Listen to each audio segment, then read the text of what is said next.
Hello students, कल हमने किया था स्टोकियोमेट्रिक डिफेक्ट। आज हम करेंगे non stoichiometric defect. Non stoichiometric defect क्या होता है बेटा? The defect due to which ratio of cation and anion changes. Stoichiometric defect में कैटायन और एनाइन का रेशो चेंज नहीं होता था, लेकिन नॉन स्टोकियोमेट्रिक डिफेक्ट में कैटायन और एनाइन का रेशो चेंज होता है। The defect due to which ratio of cation and anion changes is known as non stoichiometric defect. ठीक है, जिसमें कैटायन और एनाइन का रेशो चेंज होता है उसे कहते हैं नॉन स्टोकियोमेट्रिक इफेक्ट। जैसे स्टोकियोमेट्रिक इफेक्ट दो तरह के थे, शॉर्टकी एंड फ्रेंकल।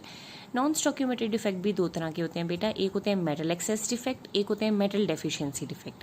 तो first of all we will discuss metal excess defect. Metal excess defect नाम से क्लियर है, जिसमें मेटल जो है एक्सेस में हो जाती है। ठीक है, अब मेटल एक्सेस डिफेक्ट भी दो तरह के होते हैं। पहला होता है extra cation occupy interstitial site. ठीक है, जो एक्स्ट्रा मेटल है, कैटायन मतलब मेटल आयन, एक्स्ट्रा कैटायन है, वो कहाँ पे आ जाते हैं? इंटरस्टिशियल साइट में। इंटरस्टिशियल साइट मतलब बीच वाली साइट में आ जाते हैं। ठीक है, एग्जाम्पल ले रखी है मैंने। When zinc oxide is heated, बेटा देखो जिंक ऑक्साइड का क्रिस्टल किससे मिलके बना है? Zinc 2 positive oxygen 2 negative, zinc 2 positive oxygen 2 negative. ठीक है, similarly oxygen 2 negative, zinc 2 positive oxygen 2 negative, zinc 2 positive, zinc 2 positive oxygen 2 negative, zinc 2 positive oxygen 2 negative. तो जिंक ऑक्साइड का क्रिस्टल जो है वो इस तरह से जिंक 2 पॉजिटिव और ऑक्सीजन 2 नेगेटिव कैटायन और एनायन से बना हुआ है। लेकिन जब हम इसको गर्म करते हैं तो इसमें से ऑक्सीजन जो है लॉस हो जाता है, इट लूजेज सम ऑक्सीजन। अब जो ऑक्सीजन 2 नेगेटिव है वो कैसे लॉस होगा बेटा? उसमें से 2 इलेक्ट्रॉन निकलेंगे। 2 नेगेटिव का मतलब उसमें से 2 इलेक्ट्रॉन निकल गए, बचा क्या आपके पास? एक ऑक्सीजन। एक ऑक्सीजन को आप ऐसे लिख सकते हो, क्योंकि ऑक्सीजन को आप सिंगली शो नहीं करते, O2 की फॉर्म में शो करते हो, तो O2 का हाफ मतलब एक ऑक्सीजन।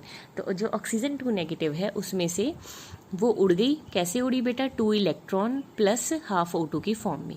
ठीक है, now crystal will readjust itself. अब बेटा अगर इस क्रिस्टल में से ऑक्सीजन जो 2 नेगेटिव है वो उड़ जाएगी, सपोज ये ऑक्सीजन 2 नेगेटिव का लॉस हो गया इस क्रिस्टल में से, तो अब इस खाली जगह को की जो कमी है उसको पूरा करने के लिए जो एक्स्ट्रा जिंक 2 पॉजिटिव है वो बेटा सेंटर में आ जाएगा। वो सेंटर इंटरस्टिशियल साइट ऑक्यूपाई कर लेगा, और जो ऑक्सीजन जब उड़ी तो उसके 2 इलेक्ट्रॉन रह गए, 2 इलेक्ट्रॉन भी इंटरस्टिशियल साइट में आ जाएंगे। ठीक है, तो देखो कहते हैं कि जब आपने जिंक ऑक्साइड को गर्म किया, इसने ऑक्सीजन लॉस कर दिया in the form of half O2 plus 2 electron.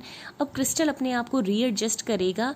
कैसे रीएडजस्ट करेगा? कि जो एक्स्ट्रा जिंक 2 पॉजिटिव आयन होंगे वो बैलेंस बनाने के लिए इंटरस्टिशियल साइट ऑक्यूपाई कर लेंगे, ताकि न्यूट्रलिटी बनी रहे। जो नेगेटिव चार्ज गया है उसको बैलेंस करने के लिए पॉजिटिव चार्ज बीच में आ जाएगा, ताकि जो है न्यूट्रलिटी मेंटेन रहे।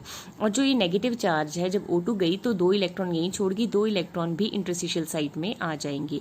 इसी के कारण जो है जिंक ऑक्साइड गर्म करने पे येलो होता है और ठंडा करने पे व्हाइट होता है, व्हाइट कलर का होता है। तो अगर आपको क्वेश्चन आए why zinc oxide is yellow when hot, कि जब वो गर्म हो तो येलो कलर का होता है, जब वो ठंडा हो तो व्हाइट कलर का होता है, तो इसका रीजन यही है कि गर्म करने पे ऑक्सीजन उड़ जाता है, जिसके कारण जो स्पेस खाली होती है उसको बैलेंस करने के लिए एक्स्ट्रा जिंक इंटरस्टिशियल साइट में आ जाता है, और एक्स्ट्रा इलेक्ट्रॉन जो होते हैं वो भी इंटरस्टिशियल में साइट में आ जाते हैं, जिसके कारण इसका कलर येलो हो जाता है। तो ये है extra cation occupy interstitial site.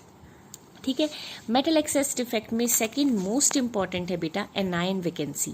ठीक है, मेटल एक्सेस डिफेक्ट दो तरह का होता है। पहला था extra cation occupy interstitial site, दूसरा है एनायन वैकेंसी। एनायन का मतलब नेगेटिव चार्ज, वैकेंसी का मतलब होती है खाली स्पेस। ठीक है, तो देखो इसको मैंने एग्जांपल से समझाया। When NaCl is heated in sodium vapour, अगर बेटा NaCl का कोई क्रिस्टल है, NaCl का क्रिस्टल किससे मिलके बना है बेटा?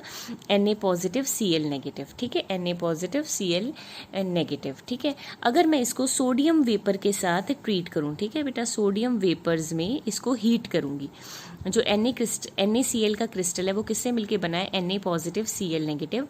अगर मैं उसको सोडियम वेपर के साथ हीट करूंगी तो बेटा क्या होगा? ये जो क्लोरीन होगा वो सोडियम के साथ जो है लीव कर जाएगा क्रिस्टल को, और आपके पास सिर्फ क्या रह जाएगा? एक इलेक्ट्रॉन रह जाएगा। ठीक है, जब NaCl is heated with sodium vapours, chlorine ion will leave the crystal. Chlorine ion जो होते हैं वो क्रिस्टल को छोड़ जाते हैं, सिर्फ क्या छोड़ जाते हैं? अपने इलेक्ट्रॉन जो हैं जगह पे छोड़ जाते हैं।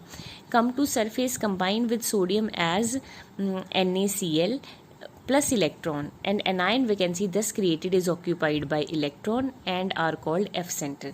देखो बेटा, जो NaCl का क्रिस्टल है वो किससे किससे मिलके बना है? NaCl का क्रिस्टल मिलके बना है Na positive Cl negative, Na positive Cl negative, Na positive Cl negative, Na positive Cl negative, Na positive. ठीक है, ये आपका क्रिस्टल है। अब जब जैसे ही मैं सोडियम वेपर्स दूंगी और हीट करूंगी तो ये जो क्लोरीन है वो सोडियम वेपर्स को देखते ही NaCl बना लेंगे और लीव कर जाएंगे। ठीक है, अब क्लोरीन तो चला गया, लेकिन जो क्लोरीन का ये एक इलेक्ट्रॉन है वो क्लोरीन की जगह पे आ जाता है। ये जो क्लोरीन ने एनायन वैकेंसी क्रिएट हुई, क्लोरीन बेटा अपनी जगह छोड़ के चला गया सोडियम वेपर्स के साथ, और उसने क्या क्रिएट कर दी? वैकेंसी क्रिएट कर दी। जो एनायन वैकेंसी क्रिएट हुई है वो किसने ले ली बेटा? उस इलेक्ट्रॉन ने ले ली जो क्लोरीन के ऊपर था। तो उस क्लोरीन की जगह बेटा क्या आ गया? इलेक्ट्रॉन। इस इलेक्ट्रॉन के कारण जो है कलर क्रिएट होता है, क्योंकि आपको पता है जब किसी क्रिस्टल को हीट करते हैं इलेक्ट्रॉन लोअर लेवल से हाई लेवल पे जाते हैं, स्टेबल नहीं है तो कलर देते हैं।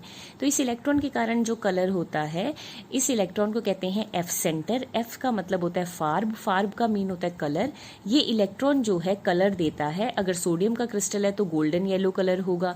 ठीक है, लिथियम क्लोराइड का क्रिस्टल है तो पिंक कलर होगा। KCl का क्रिस्टल है तो वायलेट कलर होगा। तो इस इलेक्ट्रॉन के कारण ही कलर क्रिएट होता है। तो ये इलेक्ट्रॉन कहाँ से आया कि जब एनायन ने वैकेंसी क्रिएट की, एनायन ने जगह खाली की, उस जगह पे कौन आ गया बेटा? इलेक्ट्रॉन। इस इलेक्ट्रॉन को कहते हैं एफ सेंटर। इसके कारण जो है कलर क्रिएट होता है। तो अगर आपको क्वेश्चन आए why sodium chloride flame is golden yellow in colour, तो आपने लिखना है ड्यू टू एनायन वैकेंसी, और सारा एक्सप्लेन कर देना है कि जब सोडियम क्लोराइड को हीट किया जाता है तो जो क्लोरीन नेगेटिव है वो लीव कर जाते हैं और उनकी जगह इलेक्ट्रॉन आ जाता है, और इस इलेक्ट्रॉन के कारण जो है कलर क्रिएट होता है। So this is anion vacancy. तो ये बेटा मेटल एक्सेस डिफेक्ट के दो टाइप थे। एक extra cation occupy interstitial site, बहुत इंपॉर्टेंट क्वेश्चन आता है, zinc oxide is yellow when hot, white when cold, तो उसका रीजन लिखना है due to extra cation occupy interstitial site. और बहुत बार क्वेश्चन आता है कि why NaCl flame is golden yellow या KCl flame is violet in colour, तो उसका रीजन आपने लिखना है ड्यू टू एनायन वैकेंसी। ठीक है, नाउ सेकेंड आते हैं बेटा मेटल डेफिशिएंसी डिफेक्ट। पहले हमने किया मेटल एक्सेस डिफेक्ट, अब हम करेंगे मेटल डेफिशिएंसी डिफेक्ट। नाम से क्लियर है कि मेटल की डेफिशिएंसी हो जाती है।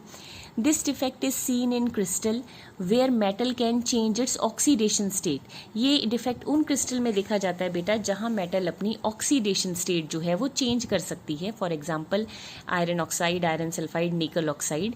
यहाँ पे क्या होता है, a metal cation leave the crystal. अब इसमें मेटल जो है वो क्रिस्टल को लीव करती है और उसकी जगह न्यूट्रलिटी मेंटेन करने के लिए जो दूसरी मेटल है वो अपनी ऑक्सीडेशन स्टेट इंक्रीज कर लेती है।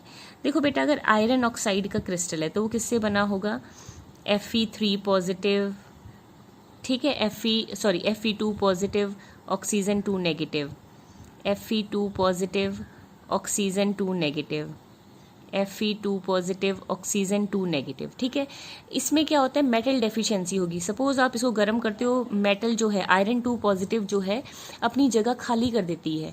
अब इस खाली जगह पे कोई नहीं आता, तो इसको मेंटेन करने के लिए जो साथ वाली मेटल होती है वो +2 से क्या कर जाती है, +3।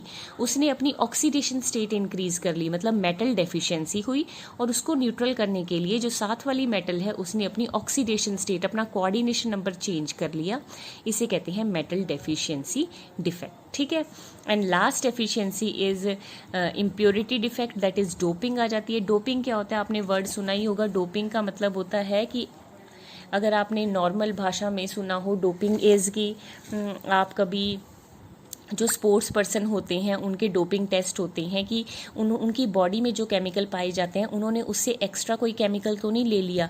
तो doping is basically addition of small amount of foreign impurity into host crystal, कि कोई फॉरेन इम्प्योरिटी होस्ट क्रिस्टल में आ जाना जो होस्ट क्रिस्टल की नहीं है।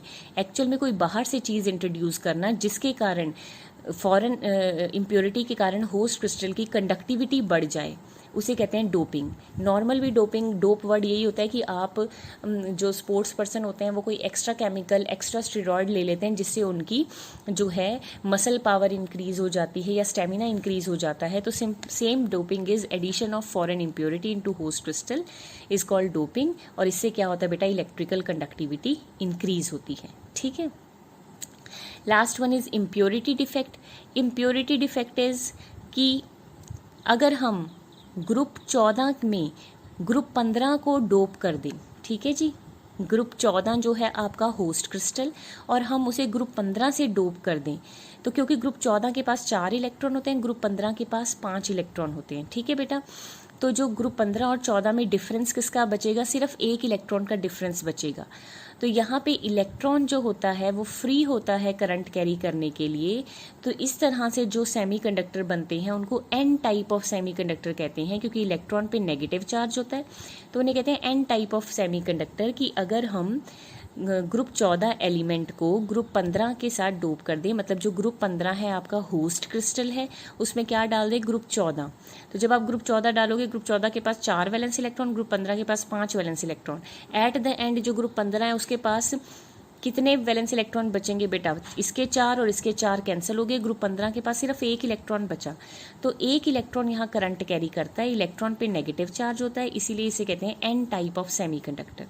लेकिन अगर हम ग्रुप 14 को ग्रुप 13 के साथ बेटा डोप कर दें, तो ग्रुप 14 के पास 4 इलेक्ट्रॉन, ग्रुप 13 के पास 3 इलेक्ट्रॉन, इसके 3 इलेक्ट्रॉन इसके 3 इलेक्ट्रॉन से कैंसिल हो गए। अब ग्रुप 13 के पास तो कोई इलेक्ट्रॉन नहीं बचा, सिर्फ क्या बचा, एक खाली होल बच गया। तो यहाँ पे positive hole is left which carry the current. अब क्योंकि पॉजिटिव होल इज लेफ्ट, तो पॉजिटिव होल से पी टाइप ऑफ सेमीकंडक्टर बन जाते हैं। तो impurity defect is basically doping, कि जब हम कोई एडिशन कर देते हैं इम्प्योर चीज का किसी होस्ट क्रिस्टल में, तो उससे उसकी कंडक्टिविटी बढ़ जाती है और सेमीकंडक्टर बन जाती हैं। सेमीकंडक्टर 2 तरह के होते हैं, एन और पी। अगर इलेक्ट्रॉन के कारण करंट कैरी हो रहा है तो एन टाइप, क्योंकि इलेक्ट्रॉन पे नेगेटिव चार्ज है।